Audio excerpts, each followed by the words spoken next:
tonight was Startled. Stories about things that scare or surprise you. I felt a little aggressive. Tori, what's something that scared or surprised you? Well, actually, I grew up in a haunted house. My sister actually told a story on Worth Repeating about how terrorized I was. It was pretty mean. Yeah, I used to sleep with a children's Bible, which was fully illustrated, so like this big. And in the morning, it would be like on the other side of the room, so it'd freak me out pretty quickly. Okay. Yeah. What about you? Any ghosts or ghouls? Not many. No. Emotional vulnerability is my greatest fear. Nice. Just like a white man. Sorry. I meant true. all men. Sorry. Not all white men. Okay, well, we'll get right into it. We're excited. We have 7 for you. You guys excited? All right, the first storyteller is Janet Matthews. Janet's going to share a story about a day where she knew exactly the right thing to do. All right, put your hands together for Janet Matthews.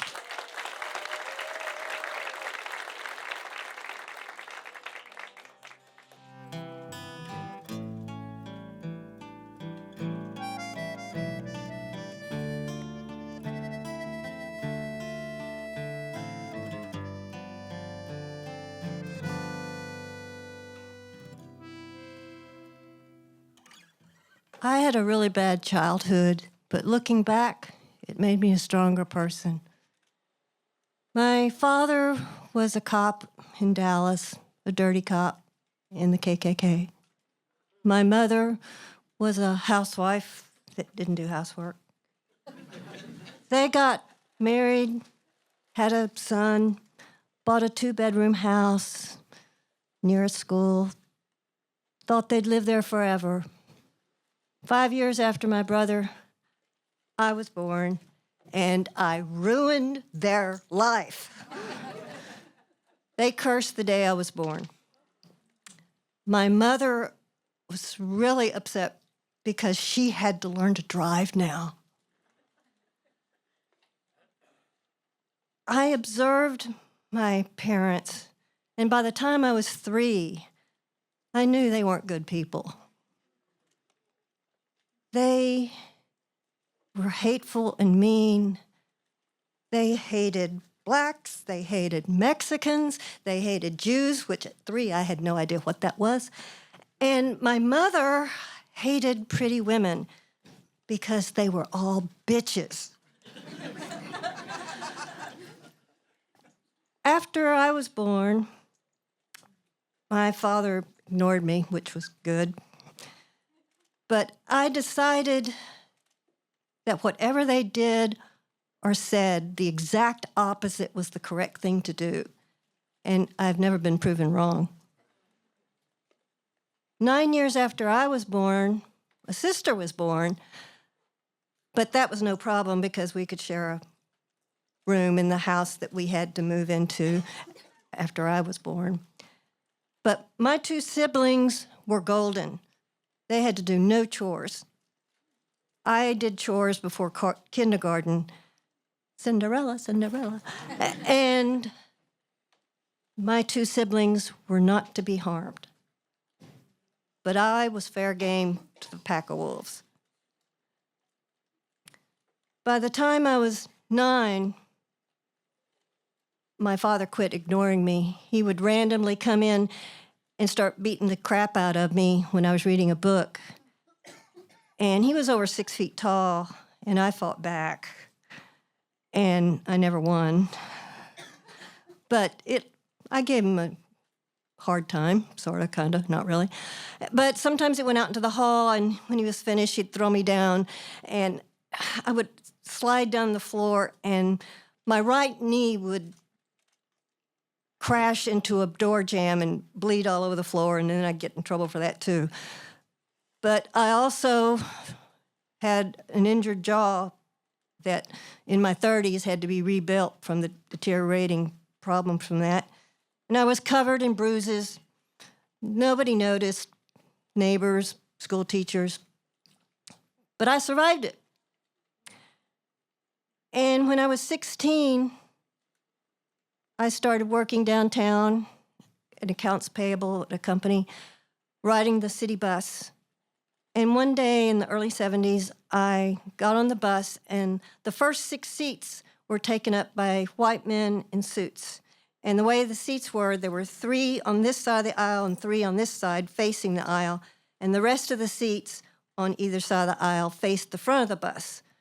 I was on the aisle seat of the first seat that was facing the front. And a few stops after I got on, a lady, an elderly black lady, limped onto the bus. Her ankles were swollen, and she had 2 heavy bags. And none of the men stood up. And I learned manners in elementary school. So I got up and said, "Ma'am, take my seat." And I was horrified by what she said.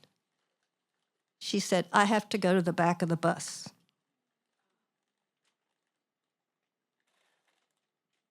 Jim Crow rules were still in effect. So what about the Civil Rights Act of '64? I said rather loudly, "You do not have to go to the back of the bus. Please take my seat, and I will stand right here beside you, and everything will be okay." She reluctantly sat down, trembling, and I noticed the whole bus got deadly silent. Everybody was watching me. I knew it. And the 6 white men in the suits were glaring at me with hatred in their eyes. And I glared back at them. My eyes were saying, "You want to make trouble, you have to take all 80 pounds of me." And so I was sort of busy, trying to calm down the lady, glaring at the men. They were glaring at me. The bus was deadly silent, and everybody was watching. I knew what I did was the correct thing to do. And I knew it could have gone sideways because there were a lot of people that felt like those 6 white men in the suits at the front of the bus. But I didn't care. I knew I did the correct thing. But it was a long ride home. And then after a few minutes, I started hearing in my head the music from the movie Fistful of Dollars. You know, like the 2 gun guys standing on the sandy street, ready to draw, staring at each other, because the 6 men were glaring at me. I was glaring at them. Everybody was still dead silent in the rest of the bus. But I did the right thing. And all that I went through as a child made me realize when I see people doing the wrong thing, I do the right thing. And that hasn't changed. Thank you.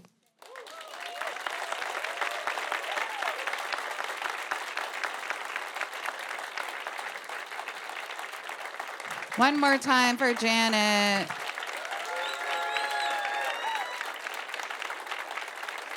You know, she says 80 pounds, but I think the little ones are the ones you have to worry about. Like, Yep. they're scrappy, you know. I'm saying I'd be afraid to fight you, Janet. No, she would kick my ass. Yeah. Our next storyteller is Gabe Molina. Gabe shares a story about how sometimes grief makes you vulnerable to negative energies. Let's all welcome Gabe Molina.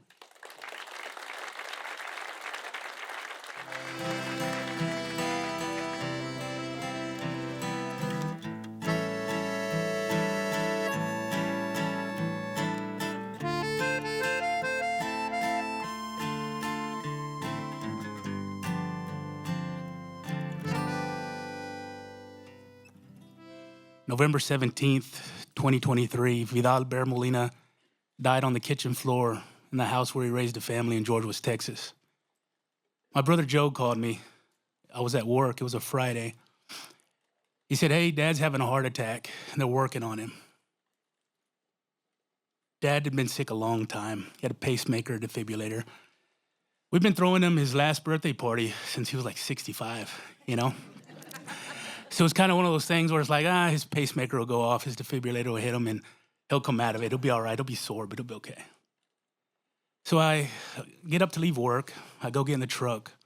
And I turned the truck on, and this song comes on the radio. It was a song I'd never heard before. It was a Black Crowes song called Mercy Sweet Moan. And in the song, he says, "When I'm gone, Lord, have mercy on me." I looked at the dashboard, and it didn't say Mercy Sweet Moan. It said 1111 track 11, which was ominous because that was my older brother Eddie's favorite number, and he had died 4 years earlier. So a little bit of me just felt there was no need to rush home. I'll drive safe. I'll take it easy. So I end up driving down to George West. I get there, and Mom's on the porch crying. My sister's sitting on the floor holding Dad's head. And the only thing I could think at the time was George West lost its town good guy and its favorite Little League coach. I ended up coming back home, sad, angry, depressed, heartbroken. Days went by. I was so angry.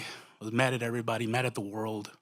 I just started a new job and spent most of the day at the new job, staring at my monitor, crying, just thinking about Dad and what I'd lost. I'd go home after work. I'd sit there in a dark room and wait to go to sleep. I was mad at everything. I fought with my wife more than normal. And it was just one of those things where I was in grief. Didn't get along with anybody. At least they didn't know it. I hid it real well. I have a podcast, and I did a podcast with some hospice care folks. And they brought their chaplain with them. And so after we did the podcast, they prayed for me. They prayed for Dad. They prayed for Eddie.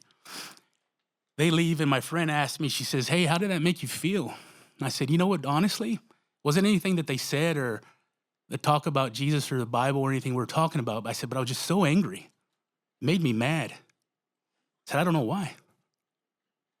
So I go home, a few days go by, and I'm laying in bed. Me and my wife are, what do we call it, bedroom divorced. So I'm sleeping in my own room, and I feel the heaviest punch on the bed next to me. It woke me up, I swung at it, and I woke up and I looked around the room and nothing was there. But I felt attacked, and I felt like there was something that was messing with me. I just couldn't see anything. So I went to bed, a couple of days go by, and I'm watching my stories. My wife says, "Hey, you need to take the trash out." I said, "I'll take it out in a minute." So I'm sitting there and I look out the front door and I see this black mass in a human shape walk up to the front door, bend over and put something down on the porch. It really scared me. I hadn't been that afraid in a long time. I didn't want to go outside, but I was so angry and so irritated with life that I said, "You know what, screw it. I'm going outside. It doesn't matter. Whatever happens, happens." Went out there, nothing happened. But I thought about it for a few days, wondering what that was and why wasn't it afraid for me to see it. I felt like I was in a point in my life where whatever that uncomfortable feeling of something evil in the room was no longer afraid that whether I saw it or not. So I decided to do one of the things that Dad would do. I started to pray the rosary. Initially, I bought this beautiful, large rosary, but it's too pretty to take with me. I didn't want to put it in my pocket and mess it up. So I bought a short one. I figured, hey, I'll start with a short one. So I get to work, and I've got a rough day at work one day. And it was very stressful. I decided, you know what? Let me pray the rosary. That day at work, I prayed it 3 times.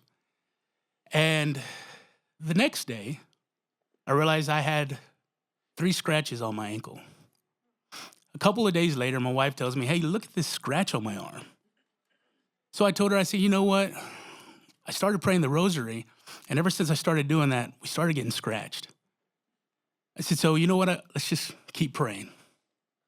I'm going to keep praying." People always say, they get so frustrated and they say, hey, my parents made me go to church when I was younger. I had no choice. I didn't want to be there. And I think I complained about that too. I was notorious for complaining about going to church. But as an adult, I'm glad that they forced me to go to church, because now that I'm circling back to my faith, I've got a place to build from. 11/17 used to be my day. It was my birthday. But now it belongs to us. I love you, Dad. Thank you.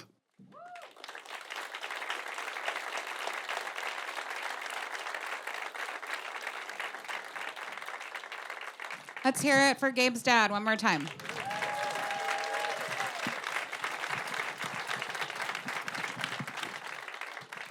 I don't know about going outside, but okay. I'm like, take him.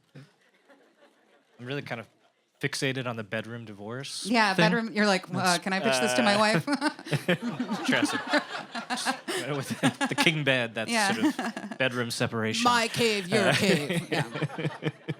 I love that. I've never heard it. Trademark. Our next storyteller is Fawn Gray. Fawn shares a story about a night out with her friends with some uninvited guests. All right, put your hands together for Fawn Gray.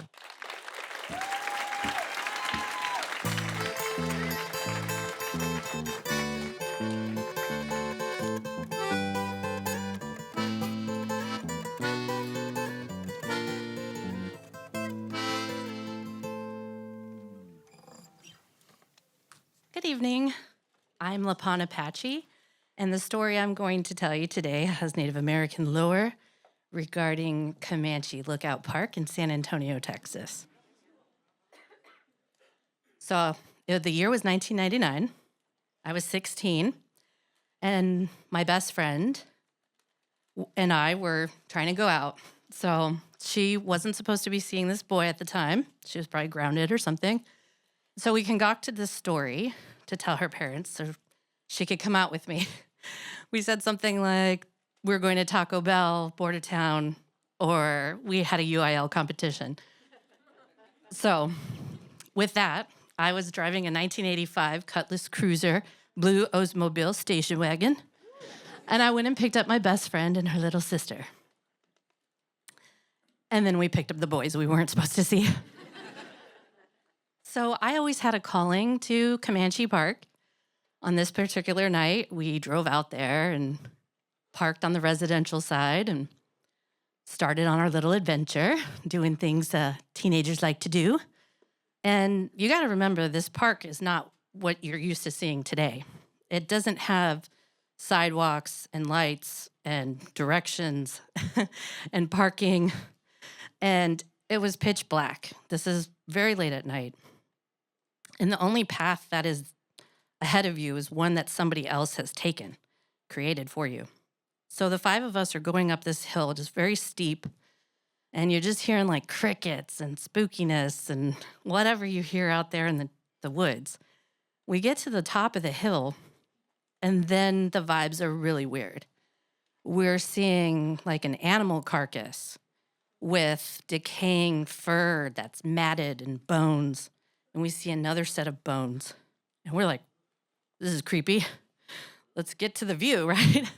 So we get to the view, which is absolutely beautiful. You can see downtown from there. All the city lights is absolutely gorgeous. The tops of the trees and everything is beautiful. Then we see a circle made out of stone with pentagrams and melted down candles and more bones. And we're like really freaking out. Then we start hearing this sound. Boom, boom, boom, boom, boom, boom.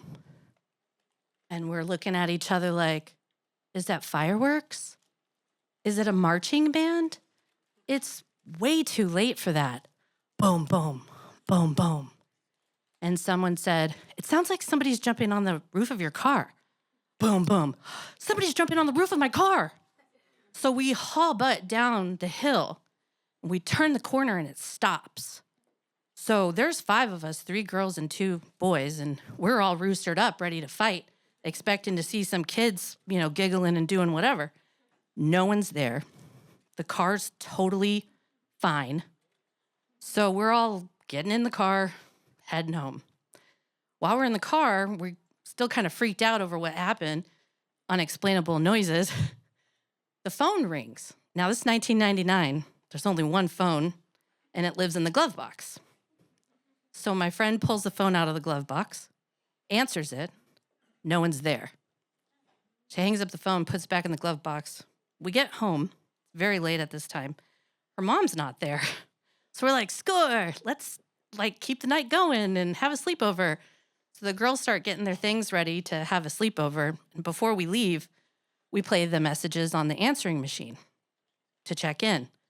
The mom left a message. The first message was the mom telling the girls that she was going to be working late, that she's going to be home in the morning. So we're like, yeah, we got out of it. And then the next message was us talking on the top of the hill. And it was a very specific message because it got all of us in trouble. And it was my best friend saying, I'm scared, Javier, hold me. Javier was a boy she wasn't supposed to be out with. And then you hear somebody whisper, light at the joint, fool.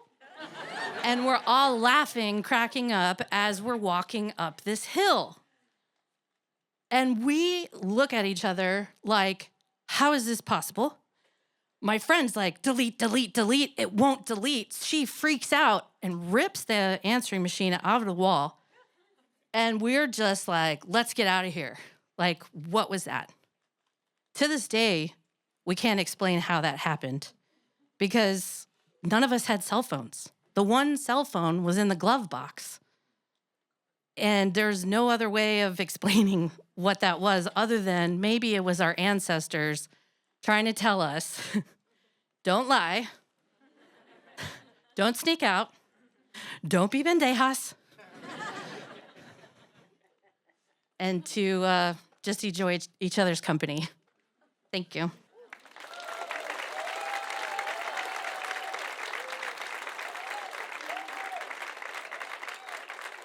And they're like, share that joint. That's so funny. I love that they're like snitches, like ghosts that are snitches. Don't they know? They're like, we don't need stitches. We're dead. Okay. That's so weird. I haven't been snitched on by a ghost Oh, in okay. years. You haven't been snitched on, yeah.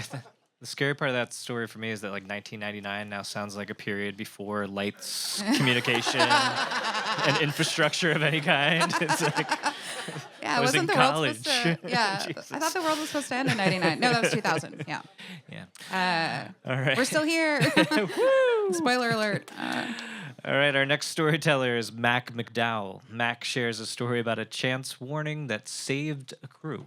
Let's all welcome Mac McDowell.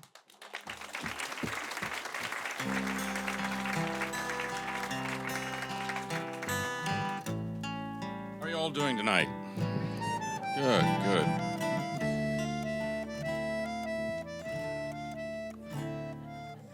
When they're done, I'll start. My story tonight is a bit of a ghost story, and the only reason I'm here alive is because of this ghost. But I'm ahead of myself. Let's start back in the 1950s. It wasn't too long after World War II that everybody wanted to do something more peaceful than blowing up the world. And so the international community of scientists decided to declare 1957 as the International Geophysical Year, the IGY.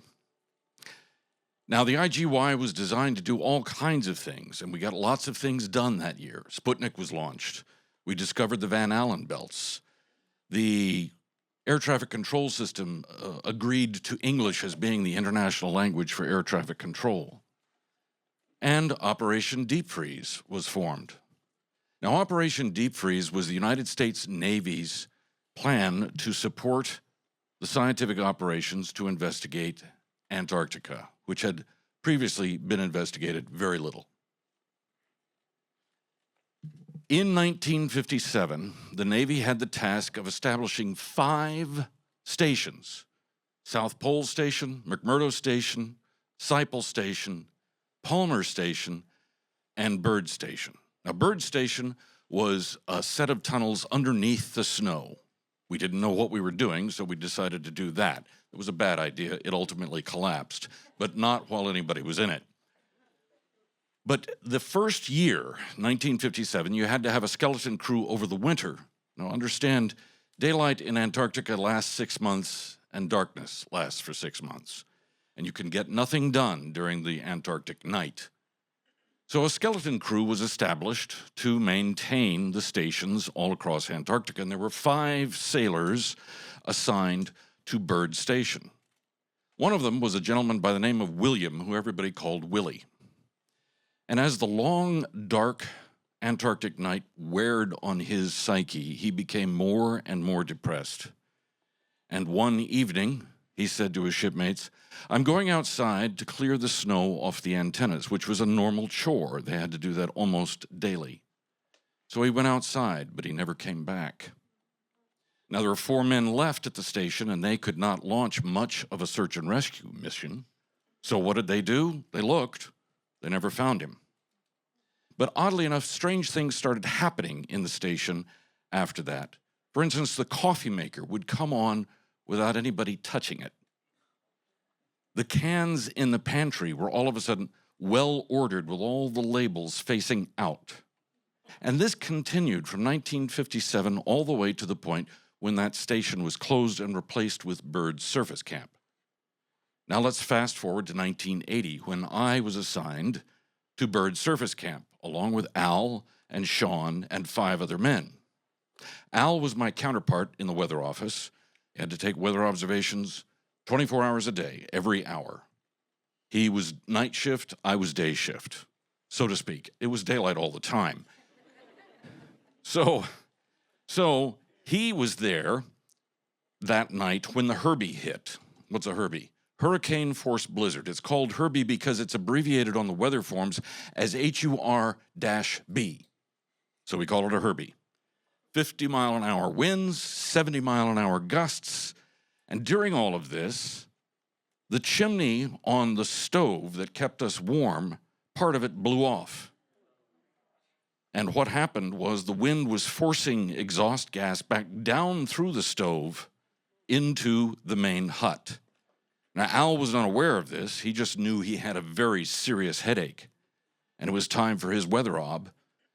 The rest of us were all asleep, and we were going to be that way for quite some time had not something happened.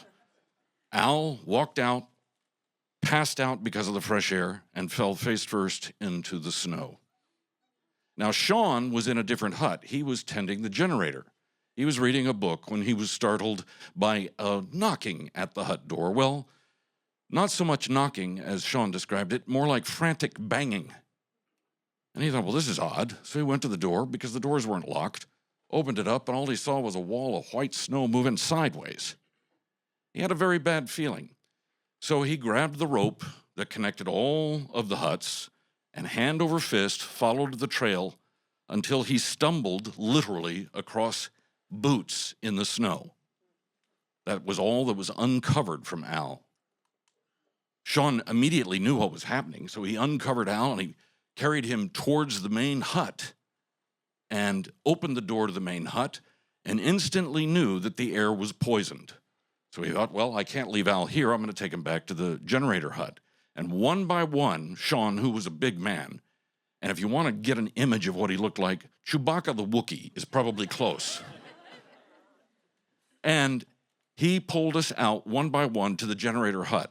He contacted by radio McMurdo Station and asked for what he should do, and he said, give them all oxygen. Well, we had very little medical oxygen at the station, but we had lots of industrial oxygen from the acetylene torches. So once the medical oxygen was exhausted, we were breathing the industrial oxygen, but we couldn't be rescued for 36 hours because of the storm. Ultimately, we made it back to McMurdo Station. The doctors pronounced us healthy.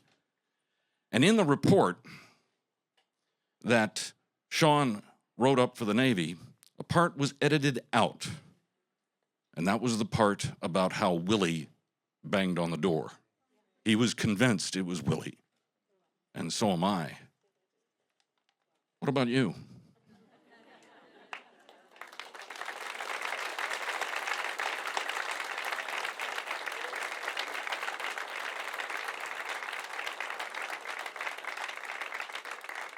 Next on Unsolved Mysteries. That's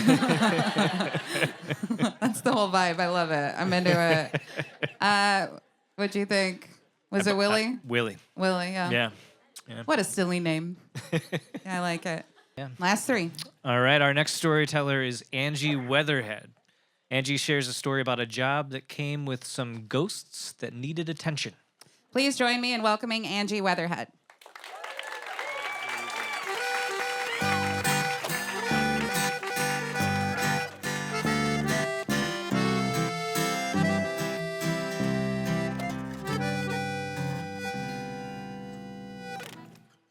So, for about a year, I worked in a morgue. And I was a body removal tech. This meant that when someone passed away, we would get a call. And then myself, sometimes alone or with a partner, would go out and pick up the decedent, the person who passed away. When I took this job, no one in my life was surprised, not a single person. I'd always taken pretty unconventional paths in life, and I was also studying to be a mortician. So I also had no fear of the dead. I had no concern about being around the dead. And I had no thought, or I gave no energy to the idea of like ghosts and spirits, whatever you wanted to call it. But they insisted that I give them attention. So I worked in this very old building. It was about 2 stories. It was built in the late 1920s. And there were things that we all experienced together, such as like these large, heavy footsteps that would go up and down the stairs, disembodied voices that would tell you to lock up properly or clean up after yourself, but nothing particularly malevolent, just someone who just never clocked out. And then the footsteps started. Before that, though, the only people I knew who experienced, like, say, full-bodied apparitions were surprisingly, my male coworkers. And they would tell me, they would say, you know, it's like you go and you drop someone off, you put them in the cooler, and then you go home and you turn around and they're standing behind you. Or when we go to the graveyard, you'll just see someone sitting by their grave. And I had to inform them that this was not a universal experience. This was uniquely them and them alone. But again, the footsteps started. And they were small footsteps. And so one day, I'm alone in the break room. My coworkers are out. I have my back to the door and one headphone in so I can hear the phone. When all of a sudden, these small footsteps come running down the hallway into the break room and stand right behind me. And I'm thinking someone came in from the front of the morgue instead of the garage, and they're trying to scare me. So I turn around and go, "What do you want?" And no one's there. I'm a full-time student. I'm working 10 to 12-hour shifts. And I have a few choices, and I decide to put up my hoodie, turn up my music, lay down and close my eyes. And these footsteps follow me around, specifically when I'm alone. And the disembodied voices aren't just sort of like a general do your job correctly. They're specifically trying to get my attention. "Hey, come here. Over here." I never went over.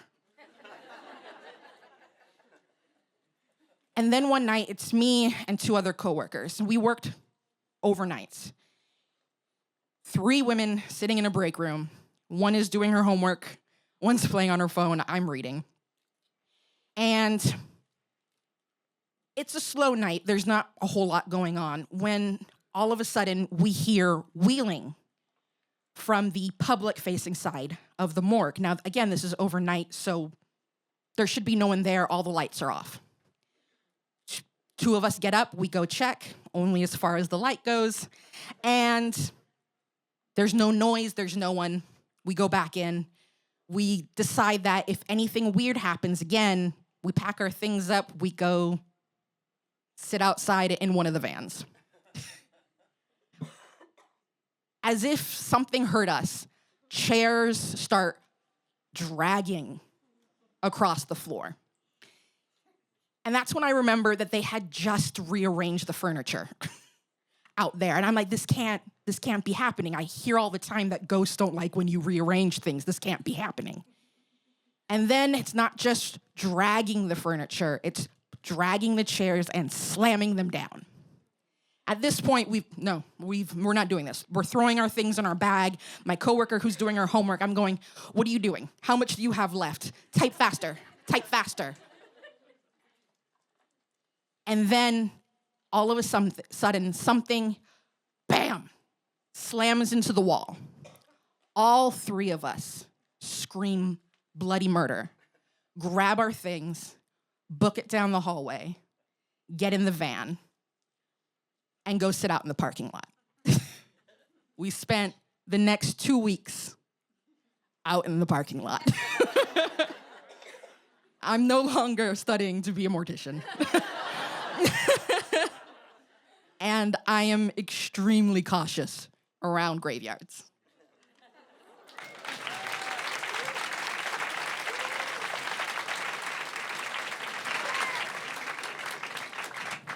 Not a disembodied voice. Have you ever heard somebody call you like that? Like, no? Children. Little tiny children. It sort of sounded like a dad ghost at Yeah. first. Like, turn off the lights. Pick up Watch your that clothes. temperature. Yeah.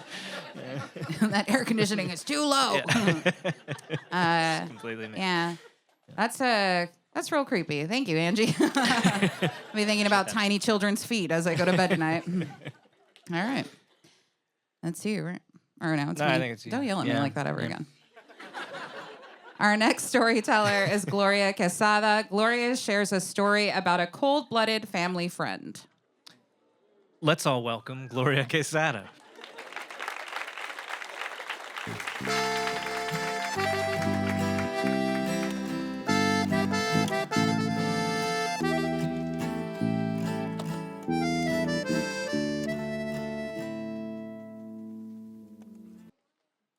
I'm First Nation.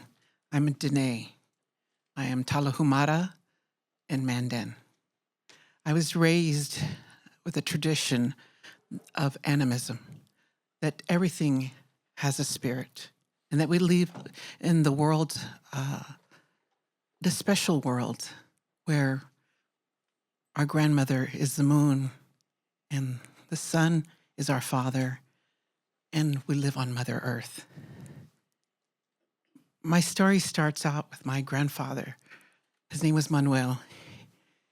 He was born in 1902, and my grandmother, Guadalupe, was born in 1912. They lived on a ranch in Duval County. It was, which is in a little place called La Rosita that was between Frere and San Diego. And on the property, there lived a very important snake. It was a blue indigo, a king snake. It's very important to this property. It had been there before they gotten there. If you know anything about a blue indigo snake, it is very large and black. And it has a range of 7 miles. And it's very important because it kills venomous snakes. So it clears the property of rattlesnakes. And that is the thing that's a problem there. Well, we had many encounters with this snake, but it decided to live in our hay barn. He grew to be, when I saw him, at least 7.5 feet long.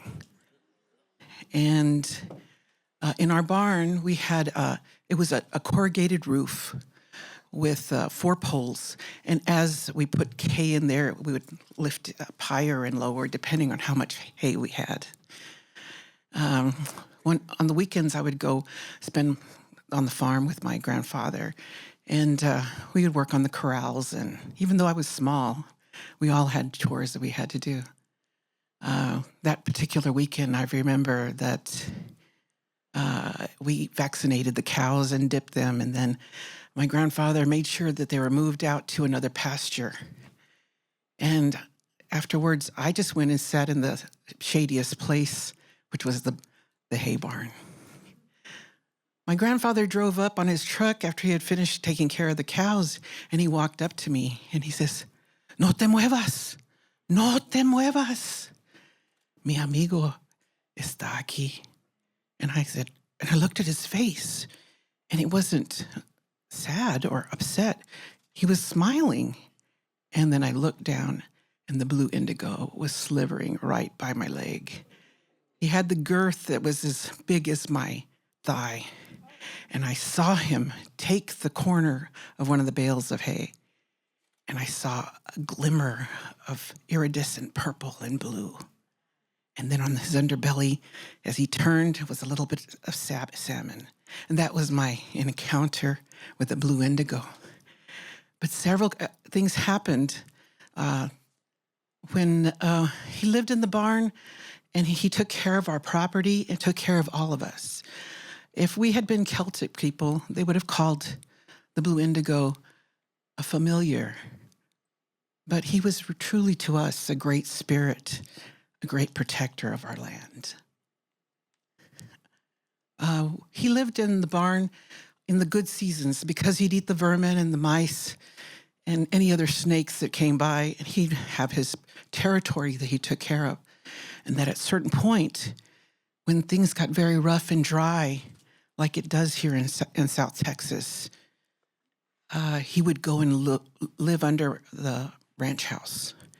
And there was a burrow under there that some other animal had made for him. But he was, what was interesting about him, he knew all the cycles of our weather and how things would change. So when my grandmother would walk outside to go get chicken eggs from the chicken coop, he would come out when he was hungry, and he'd follow her, and he'd slither through the sand and through the caliche and follow her. He would stay far enough away, but at one point she knew that he was hungry and he had nothing else to eat. So she'd go into the chicken coop and pick out a couple of eggs and put them on the caliche road and then go about her business. So she would feed him, even though he was a wild animal. When my grandmother didn't get up soon enough and he was too hungry, he would just head out to that chicken coop and eat a chicken.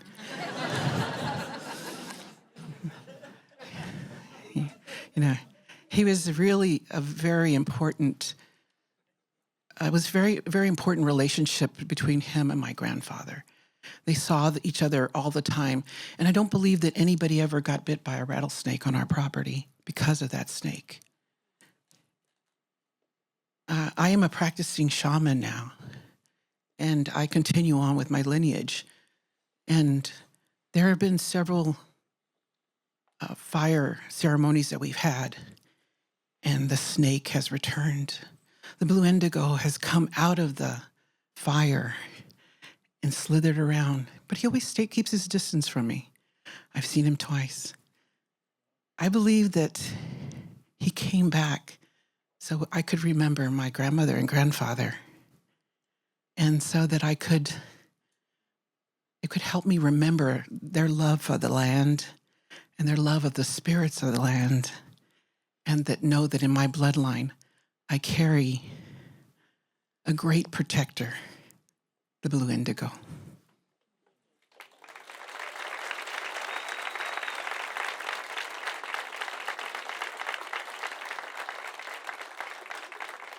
Ooh. I love it. I like the snake. I don't know. I'm feeling kind of shitty for being named for a guy that killed all the snakes right now. Yeah, it's going to be okay. Snakes are cool. You guys were like, what? St. Patrick. He Yeah. killed all. Yeah, nobody understood. Sorry, it's okay. I hear that if you Crap. explain a joke, though, that's the funniest way. He's in Ireland and I love you, Patrick. Let's do this again. just trying. He's doing great, right? Patrick, we're at the end. Are you sad? No. Are you guys sad? We're our last storyteller. All right, well, calm down. Our last storyteller is John Tuttle. John shares a story about a summer camp that was a little bit more than advertised. Let's all welcome John Tuttle.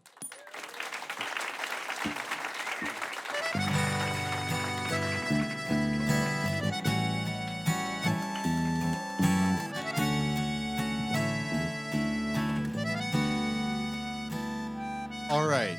Before I begin, I'd like to real quickly state that the worst crimes committed in this story are petty theft and maybe tax evasion. And with that, we'll all be able to rest a little easier. When I was 15, I spent 2 weeks at a wrestling camp overnight in Pennsylvania. I was first recruited for the camp because this coach, he would go state to state during the beginning of the summer, pretty much advertising his camp for the second half of the summer. And so he had come to Texas and he had pulled me aside during the camp and he said, "Son, I see something special in you." And that's all I needed to hear. Somebody thought I was special. And so I told my dad, and apparently this coach had also told a couple other kids at the camp that he saw something in them. And so the parents had gotten together. You're ahead of me, sir. The parents had gotten together, and 5 of them, including my dad, had agreed to send us to this camp for 2 weeks as a group. And I realized that he probably used that "I see something in you" line on everybody when one of the kids coming with us was 6 years old. So we arrive at the airport in Pennsylvania, and the coach, he picks us up in a windowless white van, drives us an hour in some direction. Can't tell you, windowless van. And he gets us to his house in rural Pennsylvania, here's where I should describe the house. So behind the house was this building he had erected with a wrestling room. That's where the practices were. But then the rest of the camp was in his actual family home.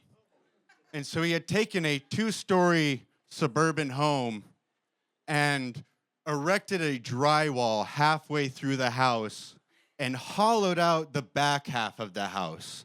So like if you had entered in through the front door, you would feel like this is a normal family home, but maybe this house isn't as big as you thought it would be from the outside. And that's because if you entered in through the back, you would enter a room completely hollow where he kept 33-tier bunk beds so he could house boys ages 5 to 18 throughout the summer.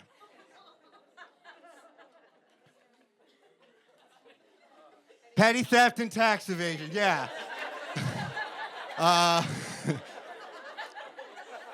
When we arrived at the camp, we were greeted by a 9-year-old boy who had a scar in the shape of a star on his face. So whether his nickname was Scarface or Starface was a massive source of confusion. And what Scarface told us upon us arriving was, yeah, pretty much this camp is everybody for themselves. Coach is crazy. Also, I may be 9, but I have smoked weed before. And then he did the little Snoop Dogg shuffle.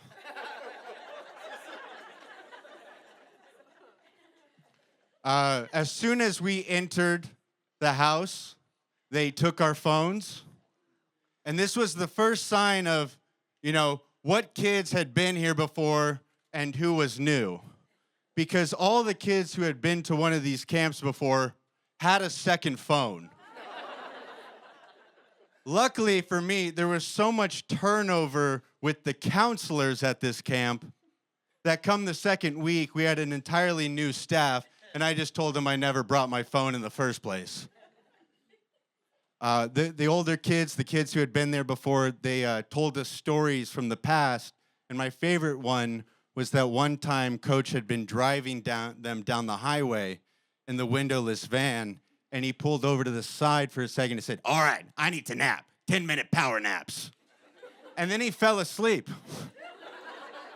And since these were the kids who had been around, they had their phones to show us the evidence, the photos of him asleep at the wheel on the side of the road. I think the closest thing that happened to that during my stay was when we first arrived at the camp. He said he was going to take all of us to a Pirates game. And then about halfway through the camp, he said he could only take half of us to a Pirates game, and we needed to organize ourselves into 2 equal lines of who wanted to go and who didn't. And then the morning of the Pirates game, he told us he can only take 3 of us to the Pirates game. So we picked a 16-year-old who also played baseball, was a diehard baseball fan, and then a 5-year-old and his 7-year-old brother who had never been to a baseball game before. And then a couple hours before the baseball game, he told us, "I can only take one of you, and you have to be able to drive because I don't feel like it." And just like that, our good gesture went down the trash. Instead, the 5- and 7-year-olds stayed with us that night, and we watched the movie The Purge.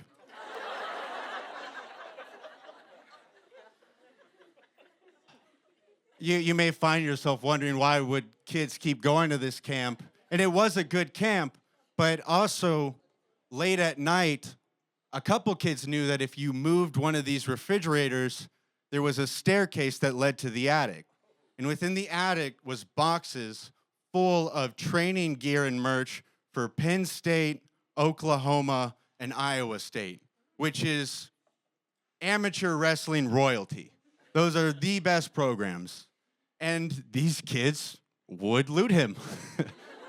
The funniest thing is, before we went to bed every night, he would come out with a big thing of candy to sell us. And so after 6 hours of wrestling practice, it was the energy from the sugar and the candy that, these kids used to rob him. He would also charge us to do laundry, which at an overnight wrestling camp is akin to biological warfare. And so it was known, if you kept your laundry in certain places, his wife would just come in and do your laundry for you. She did all of my laundry. I never saw this woman once. On one of my, second to last days of camp, he had actually, while I was taking a shower, he had come into the bathroom and started to urinate in the toilet next to the shower. And then he conducted the exit interview. Petty theft and tax evasion. Learn a lot at camp? Yes. Have fun? Yes. Think you're gonna come back next year? Probably. All right, I'm not gonna flush so I don't freeze you out.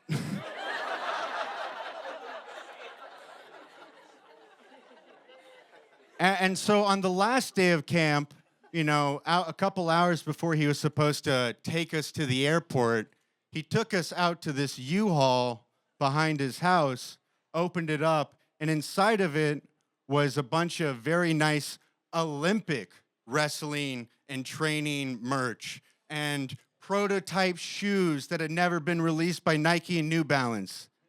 And then you know what he said to us? "Well, you guys look, I'm gonna go inside and take a 10-minute power nap." And then he proceeded to fall asleep for 30 minutes as those same kids robbed him again. But I would like to say, I was one of the good ones. I never took anything.